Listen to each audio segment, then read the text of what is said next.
రాగి జావా అయితే రెడీ అయిపోయింది. నేను ఇంకో వీడియోలో అయితే ఎలా చేయాలో చూపిస్తాను. ఇప్పుడైతే ఇలా చేశాను. ఇలా ఇంకా కొంచెం ఉడకాలి.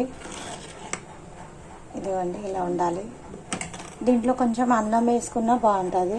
ఇంకా కొంచెం ఉడికినాక వేస్తా అన్నము.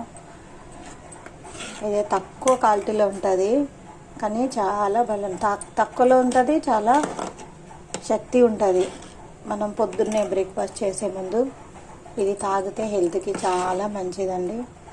జావా పాతకాలంలో అయితే పెద్దవాళ్ళు ఇవే తాగేవాళ్ళు, అంబలియే తాగేవాళ్ళు. అందుకేనేమో అప్పుడు ఏ నొప్పులు లేవు, మొకాల నొప్పులు లేవు, నడుము నొప్పులు లేవు. ఇప్పుడు 30 సంవత్సరాలు తక్కువ ఏజ్లో వాళ్ళకు కూడా నడుము నొప్పి, మొకాల నొప్పి, ఒళ్ళు నొప్పులు. కానీ ఇది చాలా బెటర్ అండి. ఇది చాలా మంచిది. ఇది రాగి జావా అంటే పొద్దున్నే బ్రేక్ఫాస్ట్ చేయకముందు ఇది తాగితే చాలా బాగుంటుంది. ఇంకా నా పని అయితే వంట అయిపోయింది.